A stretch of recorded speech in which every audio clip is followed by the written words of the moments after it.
Vous êtes dans une pièce taillée dans l'ombre et le silence, l'air chargé du parfum de jasmin et d'effroi. Les coussins de soie ne parviennent pas à dénouer le nœud glacial de peur dans votre estomac. Vous êtes un trésor, un joyau, un jouet. Quand la lourde porte grincera en s'ouvrant, vous ne lèverez pas les yeux, mais vous sentirez le poids de son regard, celui du propriétaire de cette ville et de tous ses habitants. C'est votre vie désormais, un horrible, magnifique cauchemar éveillé. Et maintenant, nous vous demandons de mettre la vidéo en pause et de vous abonner à notre chaîne. Pour que nous puissions continuer à créer des vidéos similaires, nous devons atteindre 1000 abonnés le plus rapidement possible. Merci. Le souvenir de votre village est une aquarelle qui s'estompe, un lieu de soleil éclatant sur des murs de pierre et le son de la voix de votre mère appelant votre nom, un nom que vous n'avez plus le droit de prononcer. Les hommes qui sont venus pour vous ne montaient pas des chevaux de feu et n'avaient pas de cornes sur la tête. Leur monstruosité était bien plus ordinaire, vêtue de la tranquille efficacité d'un vol sanctionné par l'État. Ils étaient les agents complices du système, leurs visages impassibles, tandis qu'ils parcouraient du regard la rangée de garçons rassemblés, leurs yeux emplis du calcul froid de marchands inspectant du bétail. Vous fûtes choisi pour la courbe délicate de votre mâchoire, pour des yeux qui possédaient une certaine lumière, une étincelle qu'ils savaient être ceux qui l'éteindraient. Il n'y eut aucune négociation, seulement une transaction brève et brutale avec le chef du village, quelques pièces changeant de main pour officialiser la rupture de votre vie avec tout ce que vous aviez toujours connu. Le visage de votre père était un masque de fureur impuissante, celui de votre mère, un cri silencieux qui déchira un trou dans le monde. On vous a arraché, une petite main s'agrippant un instant au tissu grossier de la manche de votre père avant d'en être détaché de force. Le voyage vers la capitale fut la première leçon de votre nouvelle existence. Vous n'étiez plus une personne mais une propriété, un tribut humain destiné au palais. Les autres garçons, volés dans une douzaine de villages différents à travers les plaines d'Anatolie et les montagnes des Balkans, se blottissaient les uns contre les autres dans la charrette tressautante, formant une mosaïque de terreur et de confusion. Certains pleuraient ouvertement, leurs sanglots formant un son ténu et constant contre le grincement des roues, tandis que d'autres se retiraient dans un silence de pierre, d'une certaine manière plus effrayante encore. Ils apprenaient la première règle de survie dans ce nouveau monde. Vos sentiments étaient un handicap, une faiblesse à exploiter par ceux qui vous possédaient désormais. Vos ravisseurs parlaient une langue que vous ne compreniez pas, leur voix un grondement sourd qui ne promettait rien de bon. Ils vous nourrissaient et vous abreuvaient avec le même soin détaché qu'un fermier accorde à ses bêtes, s'assurant que la marchandise arrive intacte. La déshumanisation était un processus lent et écrasant, un dépouillement systématique de l'identité qui commença par la perte de votre nom et ne s'achèverait pas tant qu'il ne resterait plus rien du garçon du village aux pierres chauffées par le soleil.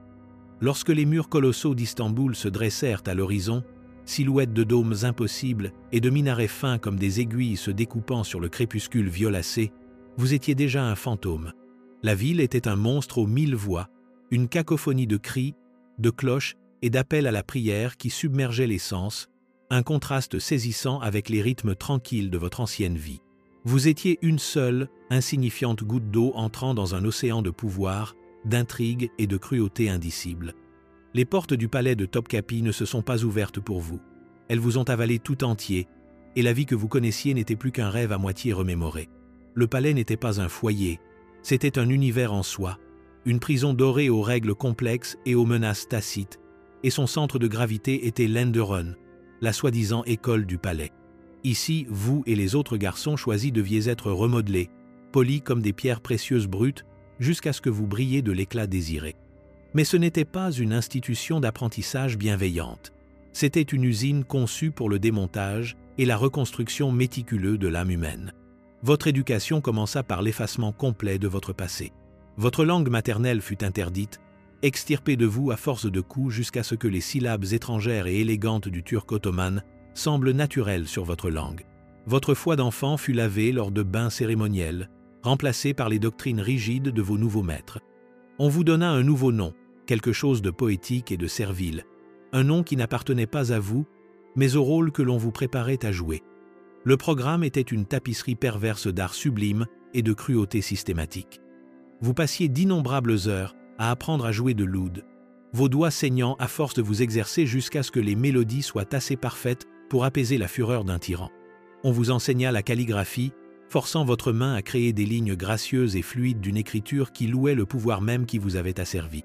Vous étudiez la poésie, apprenant à réciter des vers d'amour et de dévotion que vous seriez un jour censé adresser à un homme dont vous redoutiez le contact.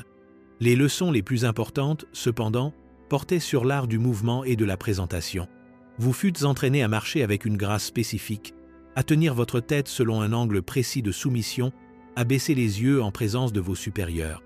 Vous apprîtes à danser, non avec l'abandon joyeux d'une fête de village, mais avec une élégance étudiée et sensuelle, conçue pour captiver et exciter. Chaque geste était chorégraphié, chaque regard répété. L'école était un creuset de compétition constante et éprouvante pour les nerfs. Les garçons, vous tous victimes, étiez dressés les uns contre les autres dans une lutte acharnée pour obtenir la faveur des instructeurs, eux-mêmes rouages de cette vaste machine de consommation humaine. Une mélodie bien exécutée ou un poème parfaitement récité pouvait vous valoir un signe d'approbation, tandis qu'une erreur pouvait entraîner une punition rapide et brutale qui servait de leçon à tous. Les amitiés étaient un luxe dangereux.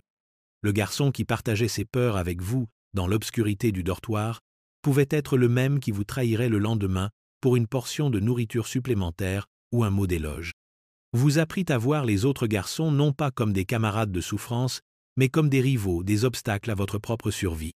Cette pression incessante était conçue pour nourrir une paranoïa profonde, pour s'assurer que votre seule loyauté, votre seule concentration, était tournée vers le haut, vers le sommet invisible du pouvoir qui serait un jour le seul arbitre de votre destin.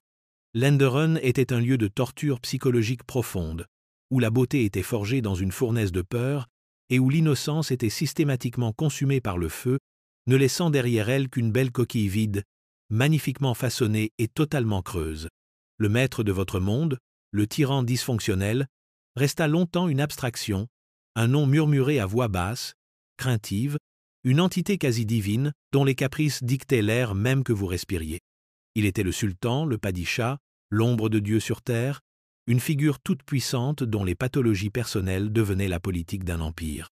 Sa paranoïa profonde, née d'une enfance passée dans la cage dorée de Topkapi, où les frères étaient des rivaux et où chaque rideau de soie pouvait cacher un assassin, s'était métastasée en une psychose politique. Il voyait des menaces à chaque coin, et son besoin de contrôle absolu s'étendait des grandes stratégies de l'État aux détails les plus intimes de sa vie personnelle. Le processus de sélection, lorsqu'il eut enfin lieu, fut un terrifiant spectacle d'objectification. Vous et les autres garçons, ayant atteint un certain âge et un certain niveau de raffinement fûtes assemblés dans l'une des chambres privées et richement décorées du palais intérieur. Vêtus de soieries fines qui semblaient étrangères à votre peau, vous étiez alignés comme des poupées de porcelaine, votre sang-froid soigneusement construit étant le seul bouclier contre la terreur absolue de l'instant.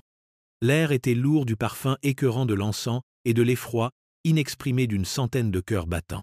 Lorsque le sultan entra, la pièce sembla rétrécir, la lumière même semblant baisser en sa présence. Il n'était pas un monstre au sens conventionnel du terme. Il n'y avait aucun signe manifeste de la cruauté pour laquelle il était connu. C'était plutôt le vide glaçant dans ses yeux, un vide profond qui semblait consumer tous ceux sur quoi il se posait. Son regard se déplaçait lentement le long de la ligne de garçons, tel un prédateur évaluant sa proie. Ce n'était pas le regard appréciateur d'un connaisseur de beauté, c'était le regard possessif et scrutateur d'un collectionneur qui ne voit que l'objet, pas l'âme à l'intérieur. Il s'arrêtait, son doigt traçant la ligne d'une mâchoire ou soulevant un menton, son contact à la fois léger comme une plume et d'une lourdeur écrasante. Dans ces moments, vous cessiez d'être humain. Vous étiez un réceptacle, un objet destiné à être rempli de ses désirs, de ses fantasmes, de ses pathologies. L'obsession du tyran ne portait pas sur vous en tant qu'individu, mais sur ce que vous représentiez, un réceptacle parfait, sans défaut et totalement impuissant pour sa volonté. Il convoitait la pureté qu'il avait perdue, l'innocence qu'il n'avait jamais connue, et il la consommerait avec une cruauté désinvolte, d'autant plus horrifiante par son manque de passion. Sa mauvaise gestion des affaires publiques, les guerres menées sur un coup de tête, les exécutions ordonnées dans un accès de dépit, tout cela n'était que le prolongement de la même faille profonde, du même vide rongeur qu'il cherchait maintenant à combler avec votre jeunesse et votre peur. Au moment où ses yeux se posèrent sur vous, et qu'un hochement de tête subtil, presque imperceptible, fut adressé à l'eunuque en chef, votre sort était scellé. Vous aviez été choisi. Ce n'était pas une victoire, mais une condamnation à mort d'un autre genre. Vous aviez attiré l'œil du tyran, et votre vie ne vous appartenait plus en aucun sens du terme. Vous étiez devenu le favori, une position d'une horreur inimaginable, déguisée en le plus grand des honneurs. Vos journées devinrent un ballet de servitude méticuleusement chorégraphié, exécuté dans la splendeur suffocante des appartements privés impériaux. L'expression « cage dorée » était un euphémisme poétique pour la réalité que vous habitiez. Vous viviez dans des pièces ornées de carreaux chatoyants d'Iznik, dont les motifs floraux complexes étaient une moquerie du monde naturel que vous ne reverriez jamais. Vous dormiez sur des lits de la plus belle soie, rembourrés d'un duvet qui donnait l'impression de dormir sur un nuage, mais vous ne vous reposiez jamais vraiment, votre sommeil hanté par le bourdonnement constant et sourd de l'anxiété. Chaque matin commençait avant l'aube, par un bain ritualisé dans le hammam privé. Vous étiez frotté et parfumé par des serviteurs silencieux et vigilants, votre corps préparé non pour votre propre confort mais pour le plaisir potentiel de votre maître. Votre garde-robe était un trésor de tissus venus de tout le monde connu, des velours de Gênes, des brocarts de Perse, des cotons d'Inde, tous taillés pour accentuer la silhouette juvénile qui avait captivé l'attention du sultan. Pourtant, choisir quoi porter n'était pas une question de préférence personnelle, mais un calcul complexe de l'humeur du sultan, un pari vestimentaire qui pouvait avoir de graves conséquences. La nourriture que vous mangiez était un chef-d'œuvre culinaire, plat après plat sortant des cuisines du palais, chacun témoignant de la richesse de l'Empire. Vous mangiez dans des assiettes de porcelaine peintes à l'or, utilisant des cuillères taillées dans de l'écaille de tortue et du corail, mais les riches saveurs se changeaient en cendres dans votre bouche. Vous étiez perpétuellement sous surveillance. Les murs avaient des oreilles, et les silhouettes silencieuses et imposantes des kapiagas, les eunuques blancs qui gardaient le sanctuaire intérieur, étaient une présence constante. Leur loyauté était absolue, leurs méthodes impitoyables. Ils étaient les exécuteurs ultimes, leurs regards ne manquant rien, leurs esprits enregistrant chaque coup d'œil, chaque mot chuchoté.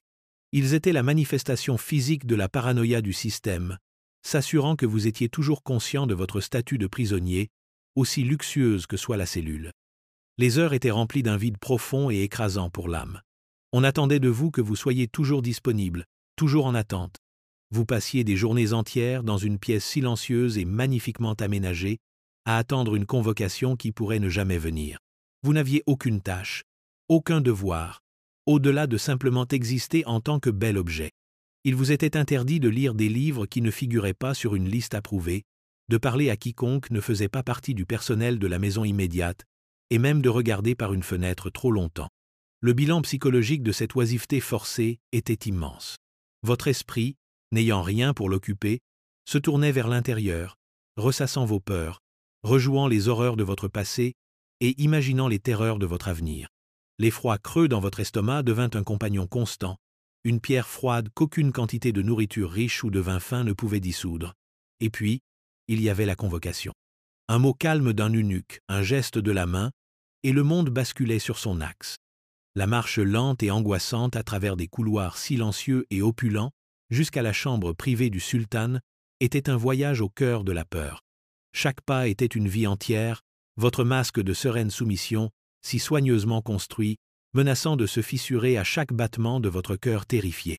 Telle était la vérité centrale et horrifiante de votre existence. Vous étiez une créature de la volonté d'un autre, un miroir destiné uniquement à refléter ses désirs, vivant une vie qui, à tous égards significatifs, n'était pas la vôtre. La performance était tout. Votre fonction première n'était pas simplement d'exister en tant que bel objet, mais d'être un participant actif dans le théâtre pervers de la fantaisie privée du sultan. Que vous soyez appelé à danser, à jouer de la musique, ou simplement à vous asseoir en témoin silencieux et adorateur de ses monologues, l'exigence fondamentale était la même, la représentation convaincante de la dévotion. Vous étiez un acteur dans un spectacle solo, et le public, le metteur en scène et le critique étaient la même et terrifiante personne. Quand vous dansiez, c'était la danse du queue sec, une performance de tours vertigineux et de mouvements sinueux, votre corps racontant une histoire de passion et d'abandon que votre âme ne ressentait pas. Paré de vestes brodées et de pantalons amples, avec de minuscules cymbales à vos doigts créant un rythme hypnotique, vous étiez censé être l'incarnation d'une sensualité sauvage et joyeuse.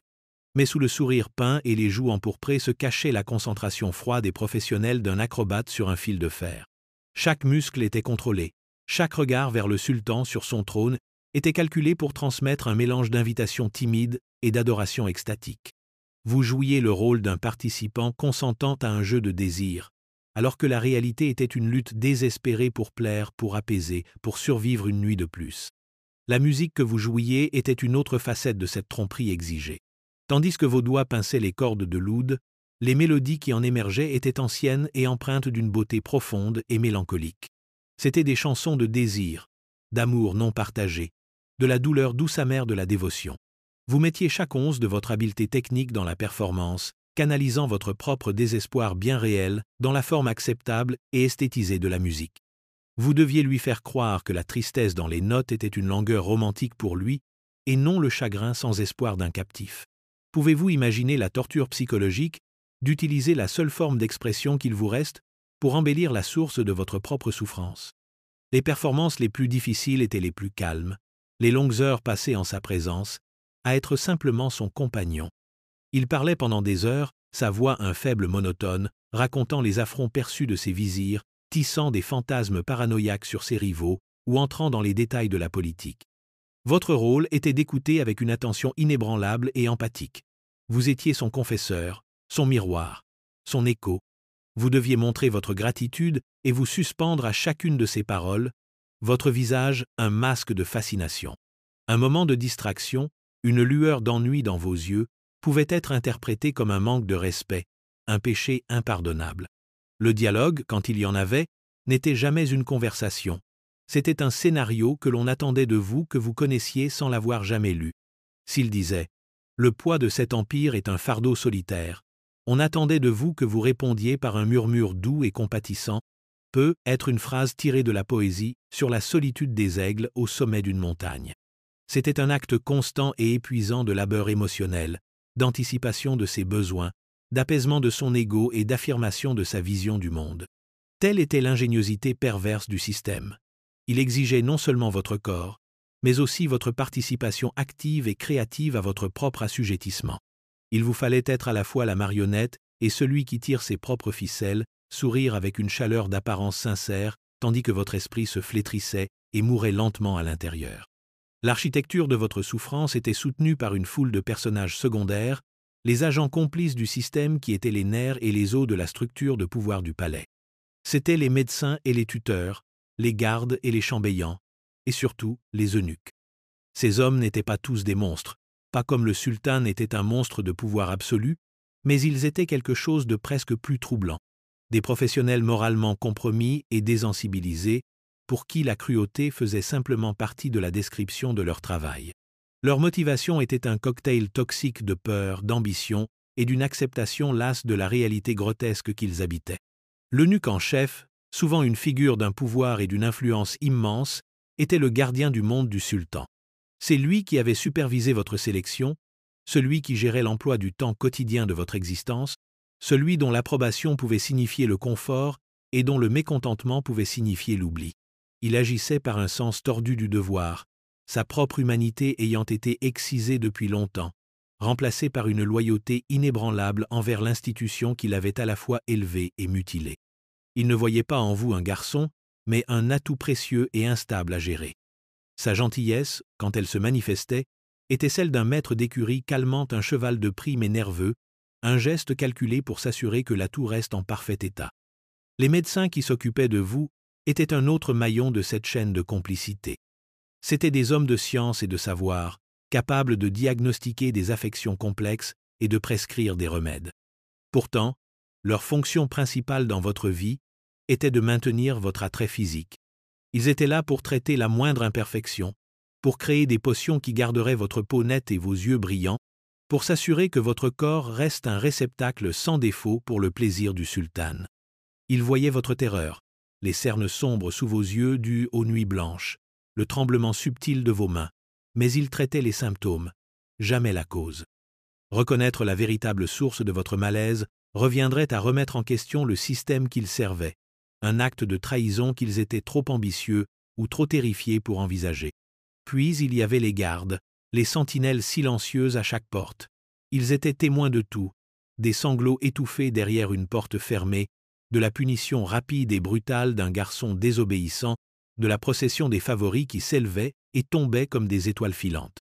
Ils voyaient de leurs propres yeux le coût humain de ce monde, mais ils s'étaient entraînés à un état de profonde indifférence. Ils agissaient par peur pour leur propre vie et par une acceptation désensibilisée de la hiérarchie. Pour eux, vous faisiez simplement partie de la faune exotique du palais, une autre créature de la ménagerie privée du sultan. Leurs visages étaient des masques vides, leur cœur semblant pétrifié. Par l'intermédiaire de ces agents, la volonté du tyran se manifestait. Ce sont eux qui exécutaient ses ordres, qui faisaient respecter ses règles, qui maintenaient l'atmosphère suffocante de contrôle. Ils étaient les intermédiaires qui permettaient au sultan de rester à l'abri de la réalité humaine et désordonnée de sa cruauté, transformant ses caprices abstraits en actes de souffrance concrets. Ils étaient la preuve que les systèmes les plus monstrueux ne sont pas construits par un seul tyran, mais par les centaines de personnes ordinaires qui choisissent de détourner le regard. Comment un esprit survit-il dans un lieu conçu pour le briser? Telle devint la question centrale et tacite de votre existence. Piégé dans la cage opulente, dépouillé de votre identité et contraint à une performance d'intimité, la lutte pour maintenir un sens de soi était une guerre silencieuse et désespérée menée dans les recoins les plus profonds de votre propre conscience. Le principal mécanisme d'adaptation était une forme de dissociation psychologique, une scission du moi en deux êtres distincts. Il y avait l'enveloppe extérieure, le beau garçon docile connu sous son nom de palais, celui qui pouvait sourire, danser et feindre la dévotion. Ce moi était une construction, un costume élaboré que vous enfiliez chaque matin. Et puis il y avait le moi intérieur, le fantôme du garçon du village, l'observateur silencieux qui regardait la performance depuis un coin distant et caché de votre esprit. Ce moi intérieur était votre secret le plus précieux, le plus dangereux. Vous le nourrissiez de fragments de mémoire, l'odeur de la pluie sur la terre sèche, le goût du pain de votre mère, le son de votre vrai nom murmuré seulement à vous-même au cœur de la nuit. Ces souvenirs étaient à la fois un sanctuaire et une source de douleur profonde, le rappel d'une vie irrémédiablement perdue. La concentration sur la souffrance intérieure était totale. Le palais, avec ses couloirs sans fin et ses rideaux chuchotants, devint une manifestation physique de votre propre esprit paranoïaque. Vous commenciez à voir des menaces partout, non seulement dans le pouvoir manifeste du sultan, mais dans le regard subtil d'un rival, le sourire forcé d'un eunuque, la façon dont une porte se fermait trop silencieusement. Vous apprîtes à lire les courants invisibles du pouvoir, à anticiper les changements d'humeur, à devenir un maître de la soumission préventive. Cet état constant de haute alerte était épuisant, usant vos nerfs jusqu'à ce qu'ils ne soient plus que des fils minces et à vif. La lutte pour maintenir un sens de soi était une bataille contre une force écrasante. Le système était conçu pour vous faire oublier qui vous étiez, pour vous remodeler complètement. Votre art, la musique et la poésie que vous étiez forcé d'apprendre devint une arme à double tranchant. Parfois, c'était une bouée de sauvetage, un petit espace où vous pouviez canaliser vos émotions réelles, votre chagrin, votre rage, votre désespoir sous une forme sûre, qui pouvait être confondue avec une mélancolie romantique. Vous pouviez verser votre âme dans une mélodie, et votre tourment serait qualifié de beau. Mais, à d'autres moments, l'art semblait être un autre outil de votre violation, vous forçant à transformer vos sentiments les plus intimes en divertissement pour votre ravisseur. Les amitiés, ou leurs semblants, étaient semés d'embûches. Il y avait une compréhension partagée de l'horreur parmi les garçons, une communion silencieuse de peur dans les dortoirs.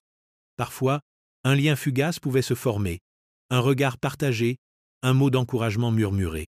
Mais ces liens étaient fragiles, facilement brisés par l'atmosphère corrosive de la compétition et de la peur.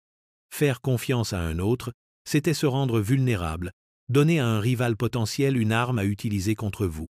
Et ainsi, l'état principal était un état de solitude profonde et écrasante, entouré de gens mais totalement isolé. Votre esprit est devenu une forteresse, mais aussi une prison, un lieu où vous rejouiez sans cesse vos traumatismes, remettant en question votre propre santé mentale, vous demandant si le garçon que vous étiez autrefois avait vraiment existé. La nature de la faveur du tyran était aussi capricieuse que le vent, et la source de votre statut précaire, votre jeunesse et votre beauté, était un atout avec une date d'expiration terriblement courte. L'angoisse de vieillir, d'être remplacé, était un poison qui s'infiltrait dans chaque instant de votre existence. Vous commenciez à scruter votre propre reflet avec un œil désespéré et critique, à la recherche des premiers signes de déclin.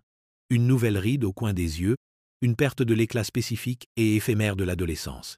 Chaque découverte était une petite mort, un présage de l'inévitable chute en disgrâce. L'arrivée de nouveaux garçons à l'Enderun, au visage frais et rempli de la même innocence terrifiée que vous aviez autrefois, était une menace constante et viscérale. Vous les voyez de loin, une nouvelle récolte de remplaçants potentiels, et l'effroi creux dans votre estomac se tordait en un nœud de rage jalouse. Vous, qui étiez victime de ce système monstrueux, vous vous surpreniez maintenant à voir d'autres victimes comme vos ennemis mortels.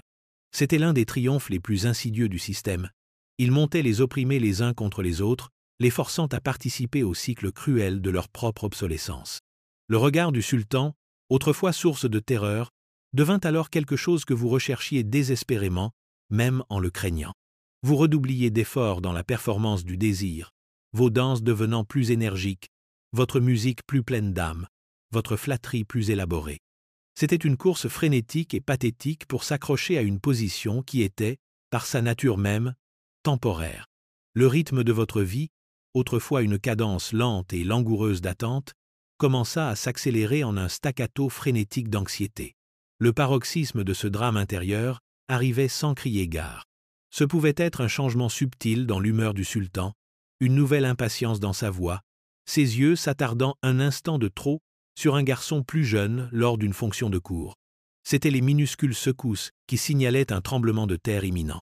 Les signes avant-coureurs de votre perte étaient partout, dans les commérages chuchotés des eunuques, dans les regards apitoyés du personnel de service, dans la disparition soudaine et inexpliquée d'un autre garçon qui, jusqu'à récemment, avait été dans une position similaire à la vôtre. Lorsque le moment du remplacement arrivait enfin, il était souvent d'une simplicité brutale. Les convocations cessaient, tout simplement. Les beaux vêtements et les mets riches étaient remplacés par une nourriture plus simple. On vous déplaçait des chambres opulentes attenantes à celles du sultan vers une pièce plus petite et plus isolée dans un coin oublié du palais. Le silence qui suivait était plus terrifiant que n'importe quel cri. C'était le silence de l'insignifiance, le son de votre propre mort sociale. Le jeu à haut risque de la faveur était terminé, et vous aviez perdu. La crise émotionnelle qui s'ensuivit fut catastrophique. L'identité que vous aviez été forcé de construire, le rôle du favori, fut brisé, laissant derrière elle un vide. Vous n'étiez plus le joyau du sultan, mais vous ne pouviez pas non plus redevenir le garçon du village. Vous n'étiez rien. Un fantôme hantant les couloirs du palais qui avait été votre monde entier, désormais piégé dans un nouvel état de limbe encore plus terrifiant, l'état d'être totalement et complètement oublié par la seule personne dont l'attention comptait. La chute en disgrâce n'était pas un déclin en douceur. C'était un plongeon dans un abîme froid et sombre. Pour ceux qui déplaisaient aux tyrans ou étaient simplement écartés, la capacité du système à la cruauté se révélait sous sa forme la plus crue. Le sort d'un ancien favori était presque toujours tragique, une confirmation finale et brutale de son statut d'objet jetable. Pour certains, la fin venait rapidement et violemment. Un affront perçu, un moment d'insolence né du désespoir, où la jalousie paranoïaque du sultan pouvait déclencher une condamnation à mort. Les méthodes d'exécution étaient variées, chacune avec son horreur particulière.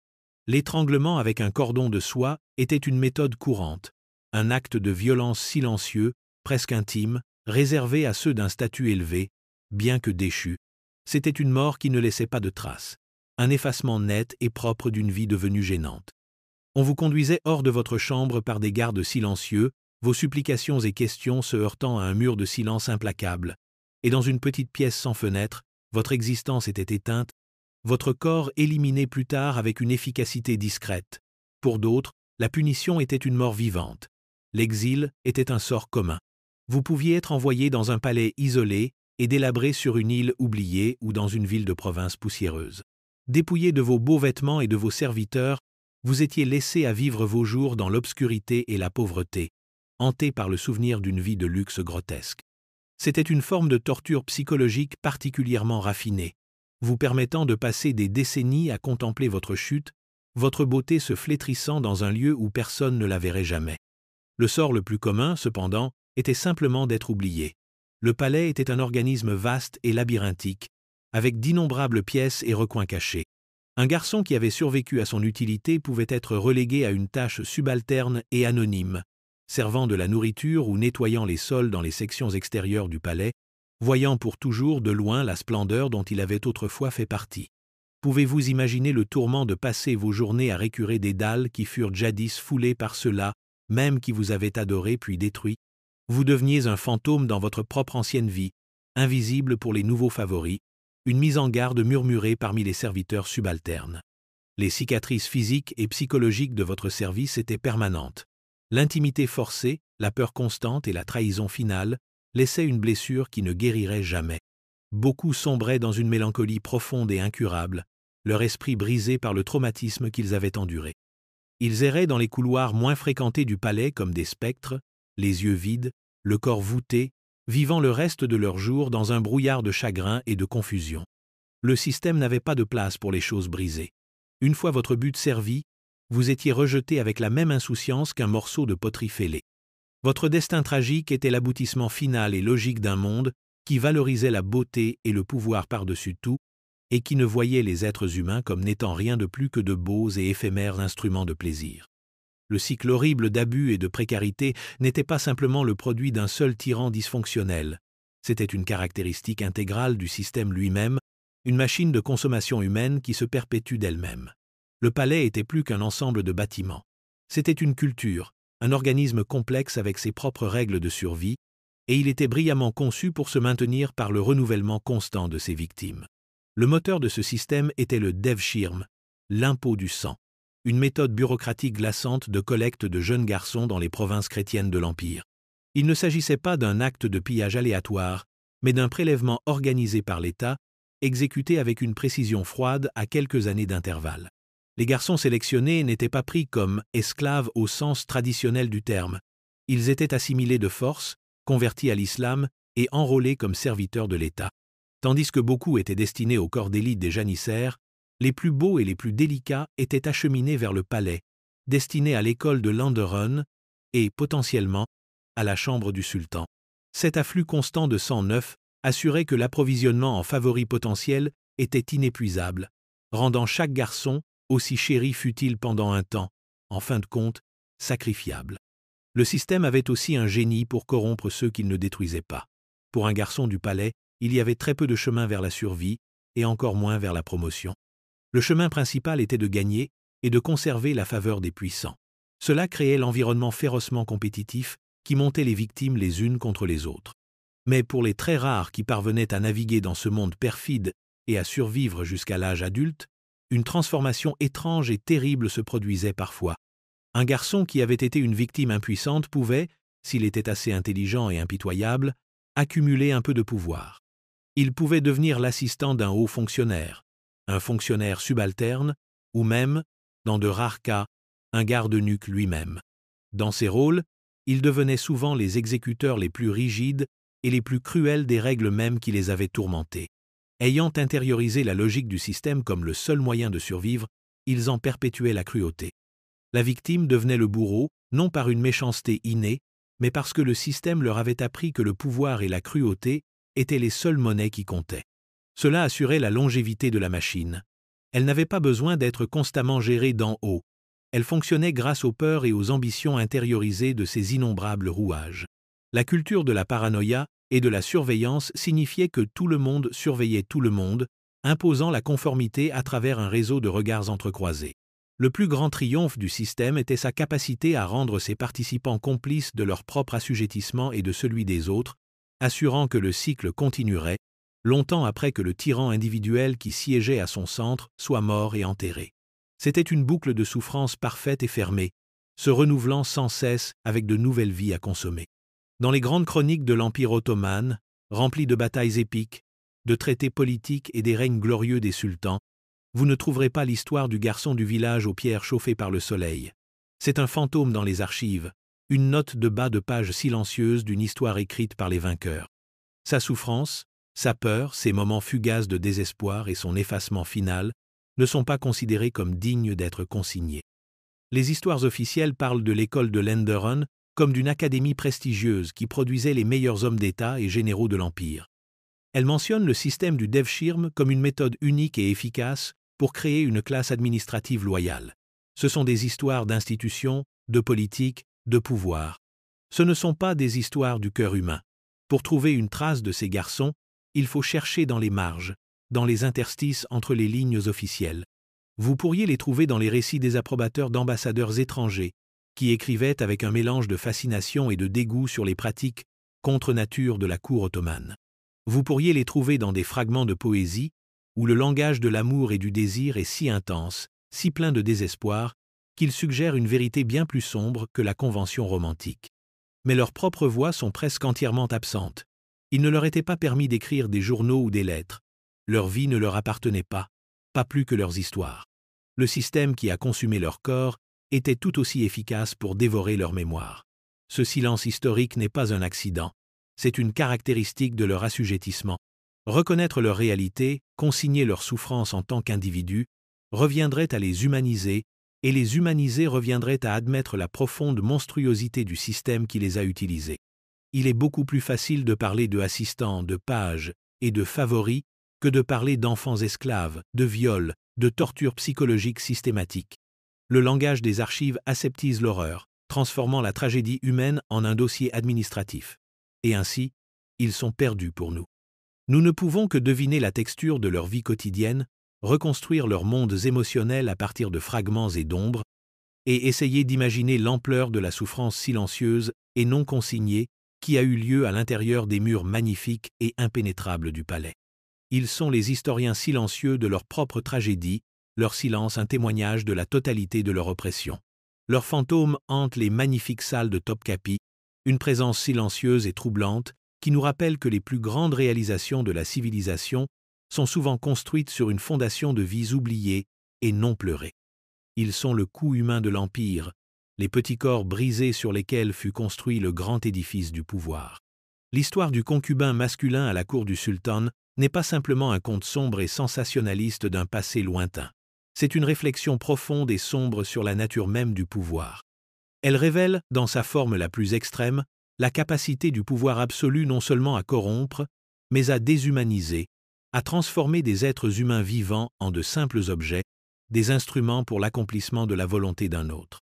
La cage dorée de Topkapi devient un microcosme d'une dynamique humaine universelle, une illustration frappante de ce qui se passe lorsque les désirs d'une personne deviennent le monde entier pour une autre.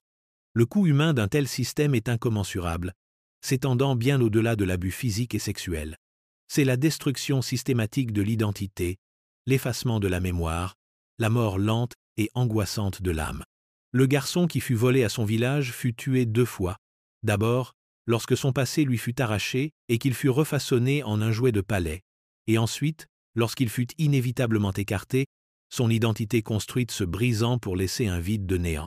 Ce récit nous oblige à affronter la facilité terrifiante avec laquelle les systèmes d'exploitation peuvent se normaliser, justifiés par la tradition, la beauté et les apparats de la haute culture. La poésie sublime, la musique exquise, l'architecture à couper le souffle du palais n'étaient pas séparées de la cruauté. Elles y étaient inextricablement liées, servant à la fois de produit et de distraction de la souffrance humaine qui rendait tout cela possible. C'est un rappel obsédant que l'empathie est souvent la première victime du pouvoir et que les systèmes, une fois établis, développent leur propre élan, perpétué par la peur, l'ambition et la simple et dévastatrice tendance humaine à détourner le regard. La vie de ces garçons, perdus pour les archives officielles, pose une question silencieuse et persistante à l'histoire. Quel est le véritable prix de la gloire? Leur histoire est un témoignage de la résilience de l'esprit humain face à une force écrasante, mais c'est aussi un monument tragique aux vies innombrables qui sont écrasées et oubliées dans la marche implacable du pouvoir. Leur héritage est silencieux et troublant, un courant sombre sous la surface de l'histoire, nous rappelant le terrible coût humain de la création de Dieu sur terre.